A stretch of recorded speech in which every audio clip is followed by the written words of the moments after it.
I want to watch a classic video. This is one of my favorites. If I had a Twitch show and then or a YouTube show when this happened, and I remember when this happened, I totally would have covered it right away. And that is the debate, the epic, legendary debate between Joseph Rogan and David Rubin, conservative commentator and podcaster, mixed martial arts meat eater extraordinaire. Meet for an epic debate about construction regulation, in which the ideology of libertarianism takes a blow that it has yet to recover from. I have a bunch of stuff I want to say. What problem would you, everything you're building here right now, right? Do you want the government to tell you how to do all these things and all the regulations that you got to have your electric thing this far from this and like all the regulations like that for construction are important though. You do have to make sure that people don't do stupid shit. But make sure generally, you don't have a power lines near a water line. There's a lot of. But I would put most of that on the builders though. They want to build things that are good. Now I get it. That's not true. Listen, people people are going to build corners all the time. Like you have to have regulations when it comes to construction methods, or people are going to get fucked. They cut corners when there are regulations anyway. They do. They would cut a lot more if there weren't regulations. I'm not totally third world. You can tell Dave Rubin's never been on a construction site in his life. He thinks there aren't like OSHA people, especially on like bigger construction jobs. Like there are regulators who come, and a lot of the times the foremen or the company who are trying to do things as cheap as possible and sometimes as unsafe as possible don't like OSHA regulators or people who come from the government or whatever agency and make sure that you're not breaking building codes. Because of course they're going to try and do things as cheap as possible. They get paid for it. They build you whatever. And they don't care if you give them a bad Yelp review, really. I mean, they do care, but that's not going to be enough to dissuade people trying to make money in the short term by cutting corners. Countries and look at and like you would know that's. I just muted myself while I was talking. That's obvious to anyone who spent a lot of time on construction sites. Construction methods, they're fucking dangerous. Yeah, that's why schools collapse on kids in foreign countries sometimes. Like, well, I'm not telling you that I'm against all regulation, period. That's where I said intellectually I like that argument because you could make it. I think you can make a very sound argument that competition would force. This is so funny. This is bourgeois idealism to a T right here. Now I understand what I just said makes no sense in reality.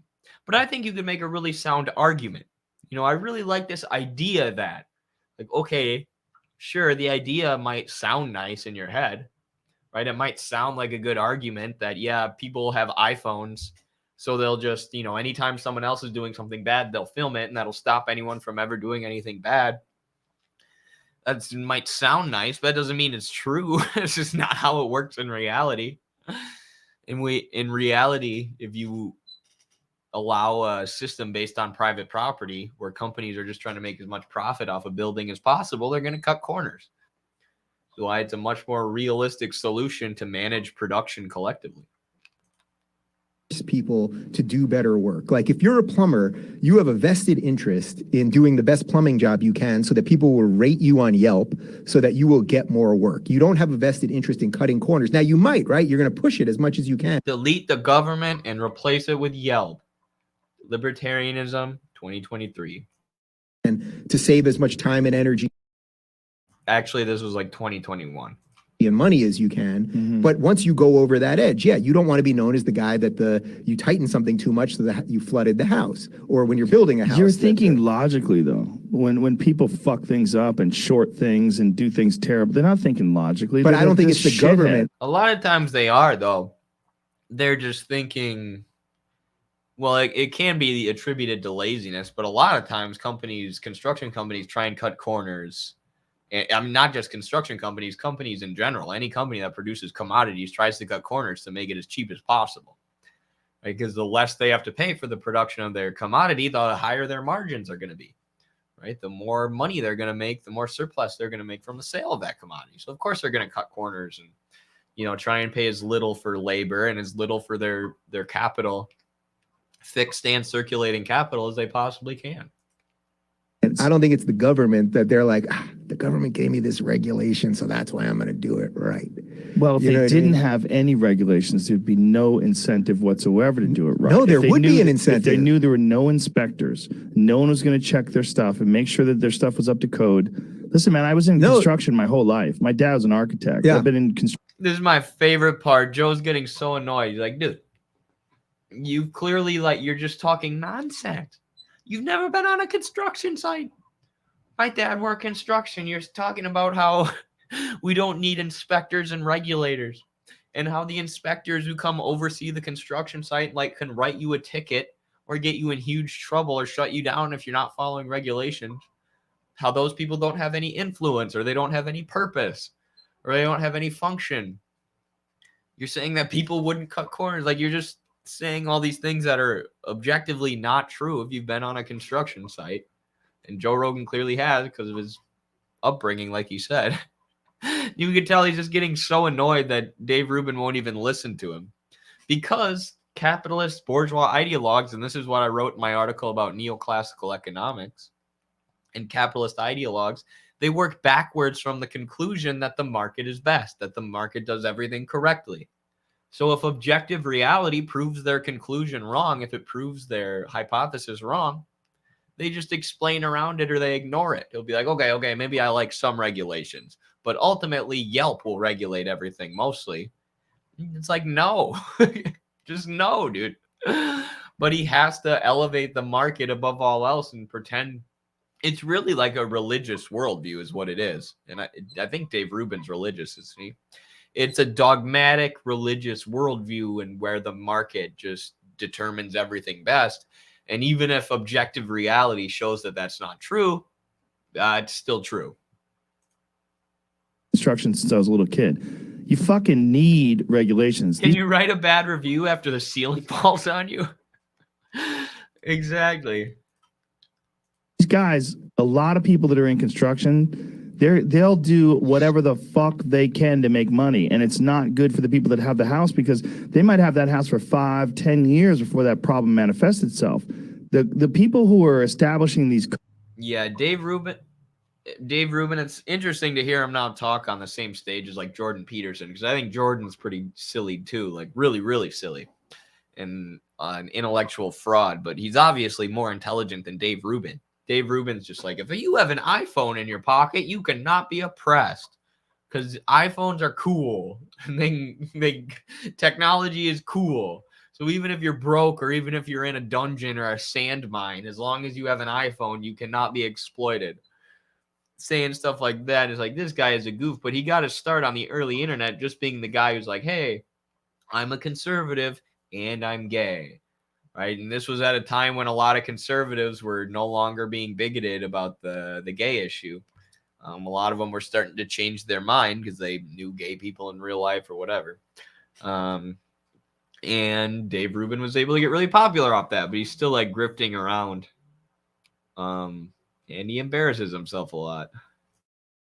codes are licensed builders or people that have been involved in construction for a long fucking time, and they know what's safe and what's not safe. That's why those codes exist. It exists to protect the consumers. You can't just protect the consumers through the marketplace, because So it I'm not takes calling a long for time.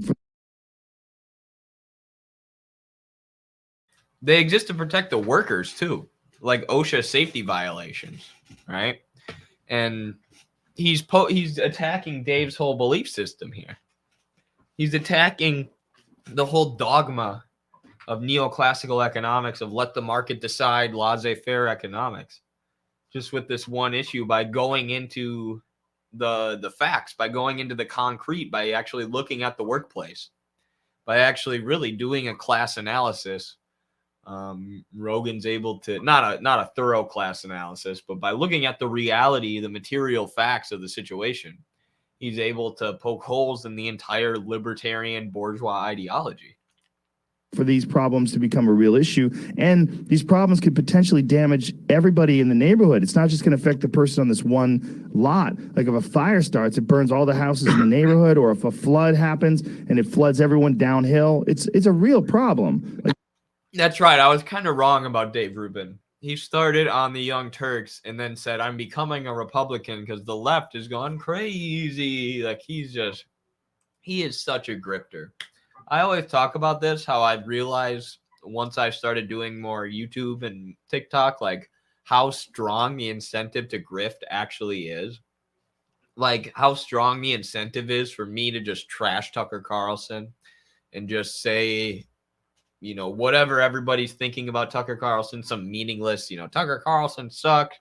He's fear-mongered about immigrants, and therefore I'm glad he got fired. You know, that video would get a ton of views and liberals would love it and they'd all like it and share it with their friends. But if I give an, you know, an honest analysis of the situation, I say I think there's potential that Tucker was pushed out by the military industrial complex contractors and executives at Fox News because he was critical of the war effort in Ukraine. You know, then a bunch of liberals jump down your throat and demand that, you know, everybody unfollow you. So the pull is always there to grift. And if you're someone like Dave Rubin with no dignity, you can just hop around like, I'm with the Young Turks now. Oh, here's why I left the left. Here's why. You can just run from company to company. Like, you have to be real careful with construction. I get it. And, you know, my dad wasn't in construction, so I'm not privy to like all of that, the little stuff. But I genuinely believe that as a general level, people have a vested interest in, especially now because of phones and apps and Yelp and all of the things, doing good work because that's how you will get more work. I agree. You're never going to remove the people who will do shoddy, shitty, malicious shit. But you can keep them at bay with regulation. But what's the solution if someone pollutes? If you're not going to have regulation, what is the solution if someone does something that's illegal? Well, if you're not going to have a regulation, it wouldn't be illegal, but Yelp. Yelp is the only way, Joe Rogan. The question is... Well, it's illegal to dump things into the river, right? I mean, it's just illegal. So that's not a matter of regulation. I mean, polluting, willful poisoning of rivers. I'm sure is actually eco-terrorism. Illegal. Right. It would be a bunch of like... So what those guys would argue is what I said before, which is that ultimately, especially now because of technology, like in the old days, so like every time someone cuts regulation, I've heard Bill Maher say this a lot, they're going to start polluting the river immediately. That implies that these businessmen, whatever they're, you know, whatever industry that they're in, that they're immediately going to be like, ha, the regulation's gone, start polluting the water. We live in a time now where everyone's walking around with an iPhone, where maybe 50 years ago, you could have got away with a lot of bad shit, right? Coal miners that were breathing all kinds of horrible shit that nobody was ever going to. And now nobody pollutes the river, even though we have islands of garbage floating in some of the oceans. I believe in the Pacific Ocean, like an island of garbage, because we all have iPhones. Now we have iPhones that we throw in the trash as soon as a new one comes out. So that is stop pollution. How many of you in the chat, tell me right now, have seen somebody littering or have seen somebody polluting, and you pull out your iPhone and you film it, you post it on Twitter, and you say, this is James Jones, and they were littering at this address. Shame them. And then you write a Yelp review of their small business. A very angry Yelp review about how they littered, and then that stops them from littering. That stops them from breaking the law and doing things that's harmful to the community. That's what Dave Rubin is saying right now, that because of iPhones, because we can all film each other, you know, we can act as like the NSA, we can act as an actual like Big Brother 1984 authoritarian government snitching on each other all the time through the internet, and therefore we don't need government regulations in construction.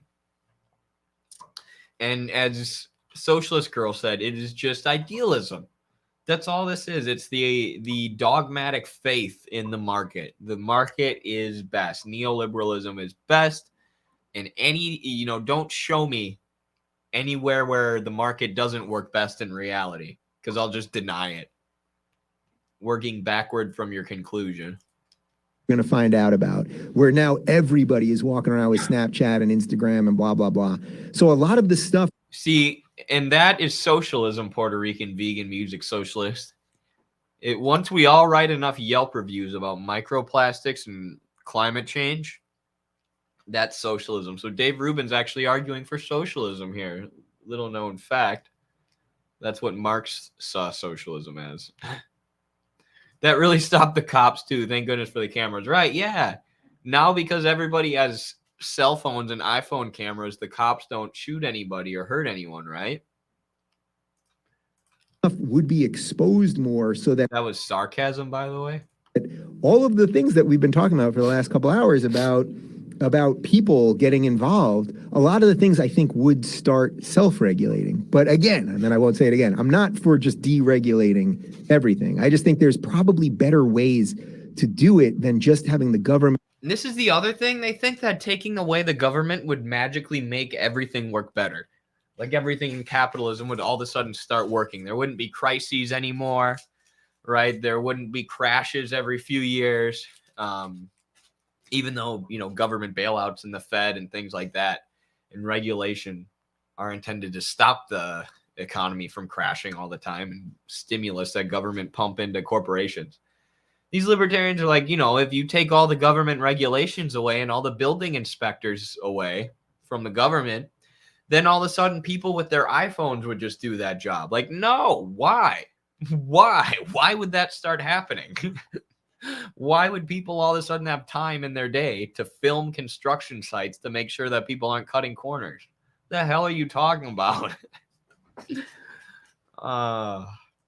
It's just wild. What socialist country? This is a good question. What socialist country do you think new ML should learn about first? Thank you for the $5 super chat. I really appreciate you supporting the project. Cuba is a good one. I mean, probably honestly the Soviet Union, just because it was the big, you know, the first in history. And like, if you learn about China's history, you're gonna read about the debates that they were having within the Communist Party. They're looking at what the Soviet Union did, saying what worked, what didn't work, and how can we apply this to our conditions, right? How can we use what they learned to benefit our construction of socialism? So it's good to know about the Soviet Union because every following socialist experiment had the Soviet Union to use as a jumping off point, as an experiment, excuse me. The funny thing is all the rich people are the ones putting money to build things with no regulations. Their buildings would all just fall down. They would. They absolutely would. And without their workers, their buildings wouldn't be built at all. Thank you very much, Emmanuel Toribio. What currency is that? DOP? I got to look it up quick.